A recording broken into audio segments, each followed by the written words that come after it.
Hey, what's up, everybody? So, before we get started, don't forget to click that like button and subscribe. It helps the channel. If you're interested in getting in trucking, you can utilize my driver code in the description.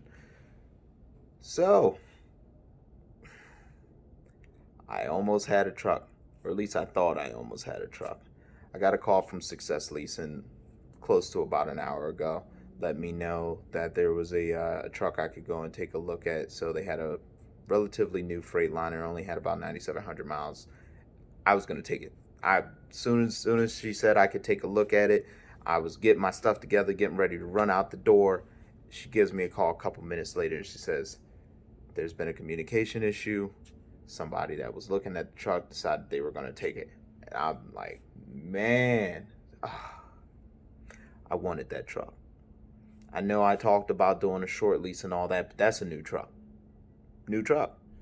That means no issues from a previous owner, none of that, from a previous driver, no accidents or anything like that on the vehicle, no real wear and tear. I was going to take that truck.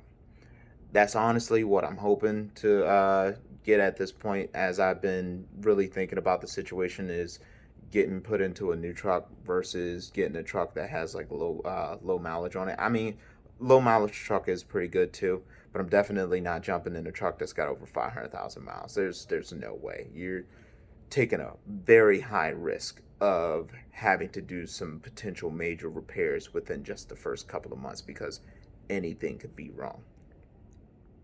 So what's next for me at this point is really, it's a waiting game.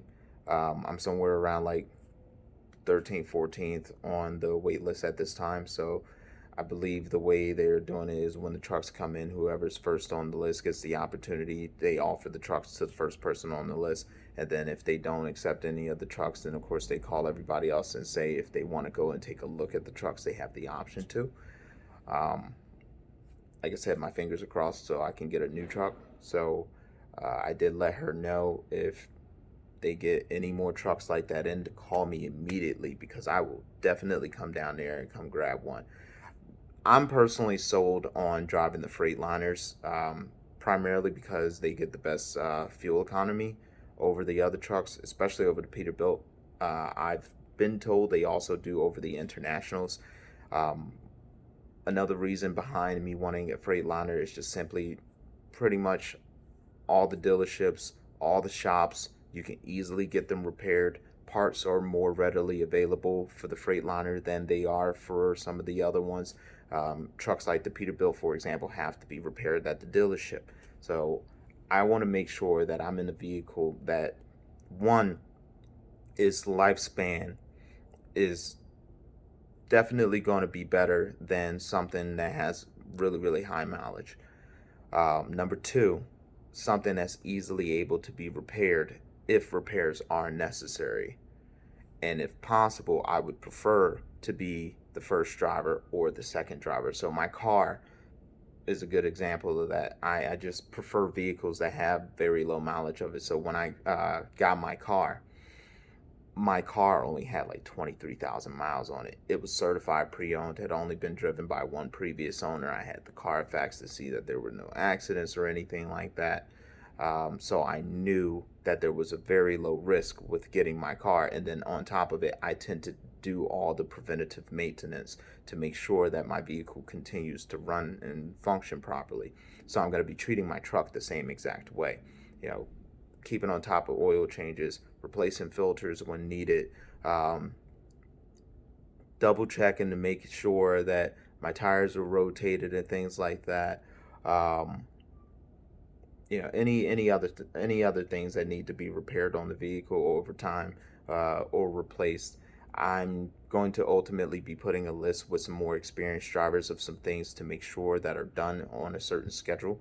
I will actually be making myself a schedule, and it will be on my calendar, so it will remind me like 2 weeks ahead or a month ahead or a couple of days ahead. I tend to do this with all appointments, by the way, too. Like if I got a doctor's appointment, I got a reminder that goes off a couple weeks, a couple days, and then like the day before, and then a few hours before, to make sure, yo, hammer home, you need to do this. So I'm going to be like that with the truck as well. So any preventative maintenance that needs to be done on a certain time, it will be done on a certain time. There's no ifs, ands, or buts about it. It will be done on time because that's the best way to maintain the vehicle.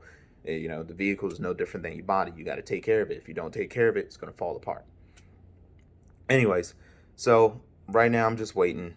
I'll catch up with you all later. I do plan on making that video with the gear. I haven't forgotten about that. It's coming.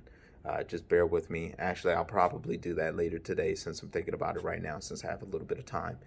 But anyways, everybody, drive safe. Stay safe out there. I'll catch up with you later. Peace.